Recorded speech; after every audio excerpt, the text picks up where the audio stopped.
By the way, this is not me being suicidal, but I am done. I am ready to go. I got no purpose worth pursuing right now. Some of it is always there. You'll call it grandiose. You'll think there's something wrong with me for working on projects related to global culture repair or awakening our species to the fact that its biggest challenge is to fix what's up here as individuals, not placing it on everybody else's chore to do as well, but every one of us. And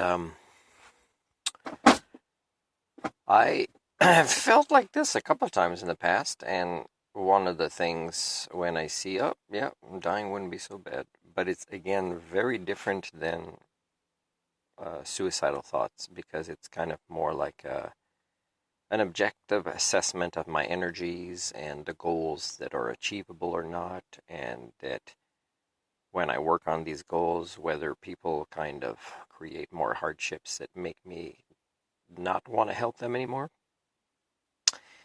So that's kind of how I'm feeling right now. I think there's as much as I did is enough, and if I don't have a diagnosis. I mean, it could be my gut has cancer in some way in there, because just digesting food has been more and more of a challenge and more uncomfortable. So I'm coming out of COVID and I still feel sore and I still feel like I don't want to eat just because eating is uncomfortable.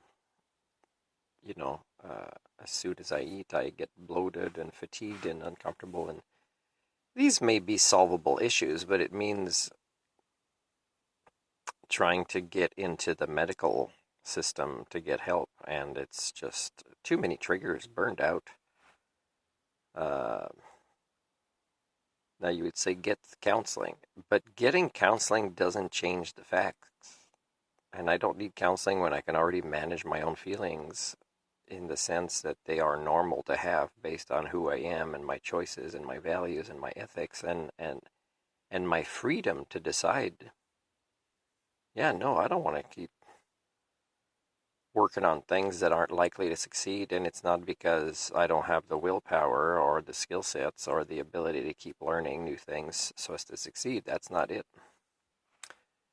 And there are times when I just fantasize about having a simple life, which means just a part-time job and a place to play badminton that I'm more or less not shunned in that club, or and possibly having a girlfriend. But it's really the girlfriend thing that is more, the rest is doing a part-time job that I might just find extremely boring, also kills me in the long term. Or go to a new community where they are appreciative I'm there, because let's say more people are moving out than moving in, and they're not happy with that as a community. That means they're not too stupid, because a lot of them small towns, they still make strangers feel uncomfortable when they go there to help.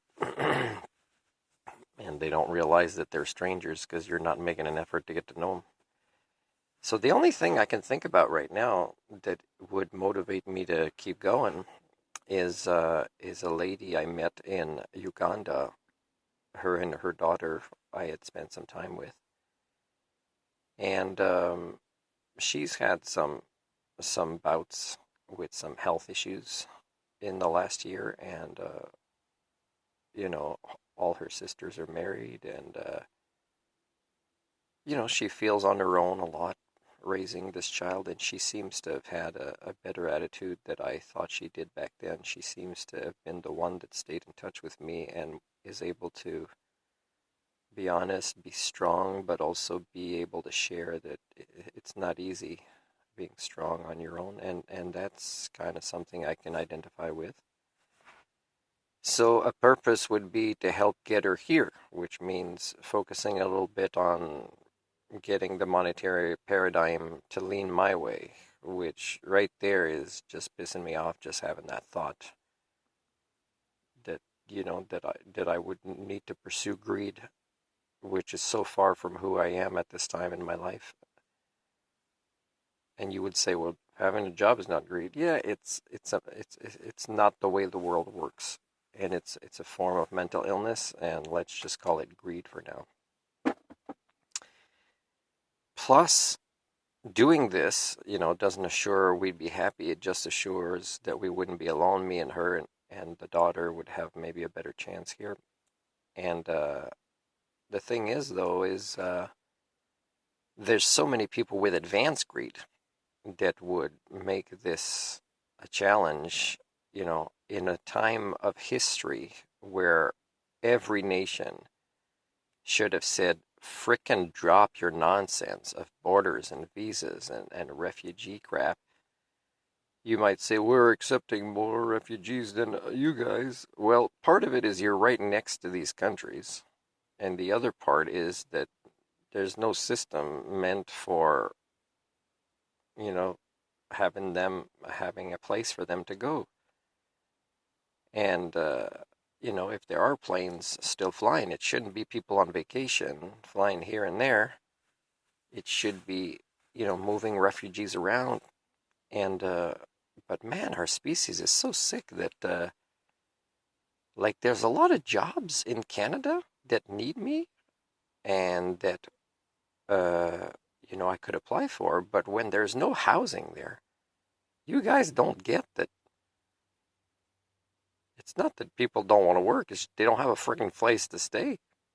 You know, I think the people that don't want to work are the people that build construction homes for people. I don't know what's happening with them. I tried to talk about this with somebody this week, and it just seems the answers are black and white, but it's got to be a more complex issue. Why is there so many people with tools that even those that don't want to work for somebody else don't go and buy more acreages and build things that they'll sell, even to, sell to subsidized housing? And why isn't subsidized housing getting into these buildings that are not been sold for a long time because of greed, and they're going in disrepair, and they could be I don't know how you guys don't know how to solve simple issues. And again, it's the monetary paradigm nonsense. It's making you nuts, this economics, these ideologies. So so I'm worried that if I decide to that the purpose of my life now to keep me interested or focused or motivated on something, like my life has a purpose to continue, and not let my body decide, okay, give me a cancer, just make sure it's a short one, bada boom, bada bing, 3 months maximum for a diagnosis. Except I don't want a diagnosis. If I fall in the street and I wake up, they say you got this, 3 months to live, bada boom, bada bing, I'm writing my book and I'm out. And that'd be like the best purpose I'd ever have. 3 months deadline before I die to write a book. That's sweet. And but let's say I pursue this lady coming here, and no guarantees at all we'd be a happy family, but it's just the right thing to do for both of us, and to try it. Is there'd be so many, there's so much corruption in our country when it comes to money. I'd be upset, even if, like, let's say I provide this much, and all I need is to provide another $100, and then there's a plane ticket, and that last $100 of greed, let's say for them to get a passport or whatever, is just makes me want to freaking go slap somebody in the back of the head at a Ugandan consulate, or go back there just to do it myself. It's very, very upsetting to try to help people that don't want to help themselves. And I'm talking about your species here, the people primates, the animal communion, can deviate from the poisons of your cultural patterns that are still part of your self-destruction. You can't get away from it. It's not worth helping your species anymore. It's just worth helping in the sense to kind of keep you more or less stable, so that you don't blow up everything on your way out. But I'd rather not being here to observe all these things. But if I am going to be, I'm still right now trying to find some sort of purpose. Sometimes if I don't have a girlfriend or I don't have, a dependent of my own, but I work, let's say, with people's animals or with kids, that's enough for me, right? It's enough. I could see the difference that I'm doing in their lives, and it's rewarding, and it makes me happy. But right now, yeah, I'm sorry, guys. The way I'm sounding is you might think it's suicidal or deep depression. It isn't. It isn't because let's say I get a part-time job next month and I'm in a different community and there's a great badminton club that's happy to see me there, or I meet a girl because I'm employed, right? It's kind of easier because they see guys as a source of a paycheck as well. I'm sad to say, is a girlfriend, badminton, cycling, maybe getting excited. Maybe I'll go back into snowboarding if I can have the income to go back to Big White. I had a good experience the one time I went there, and so I don't know. But the thing is all these things I would enjoy, right? Sexuality I would enjoy, badminton I'd enjoy. Even if I meet a girlfriend who helps me uh, discipline myself, that we both kind of start cooking healthier foods together, and it makes that eating is not an uncomfortable situation. There's a place that would invite me to stay there permanently, and the food is awesome, except I'm not religious. So I'd be like, I wouldn't be me 100% there because eventually, their kids would ask questions and they wouldn't want me to answer. That means I'd be wearing a muzzle and I'd be taking it off when I'm enjoying the delicious food. So, you know, not every problem can be solved without creating another one. Living among a failed species, right? There's always something. So it's not like I'm not adapting. It's just that when I adapt, some more of your nonsense pops up or takes precedence or steps in the front of all the other ones, and that's the next problem to solve.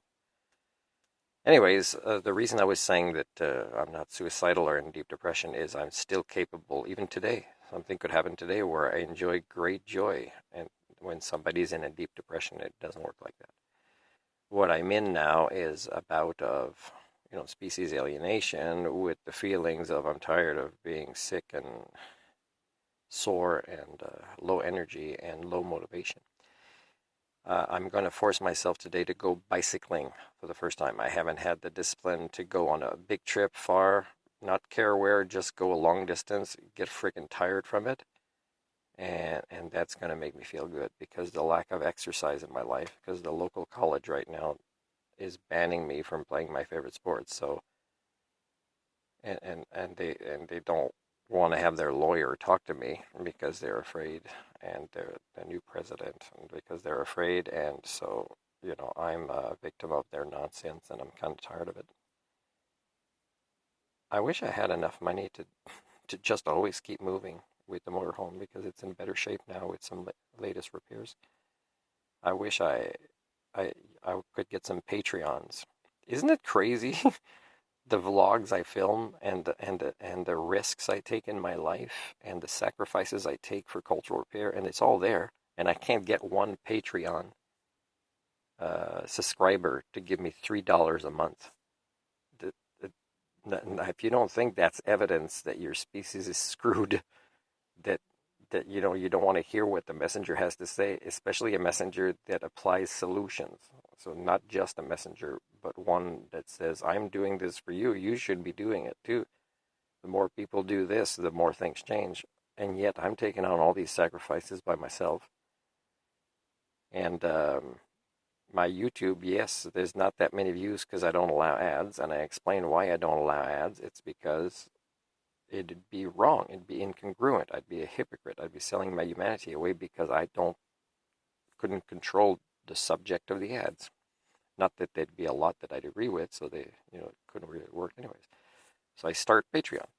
I might start Spotify soon, where supposedly you're able to put songs of yourself singing where you might get some of the royalties, but also the artists that own.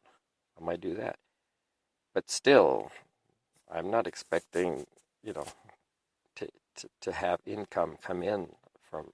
It'd be nice to write a column every week somewhere, and then that has a regular source of income, or just work on computers from, wherever I connect to the internet here and there and keep moving. That'd be nice. Now, could I move outside of BC without the province penalizing me when they already don't provide housing allowance? I don't know. I mean, it's pretty corrupt greed that way.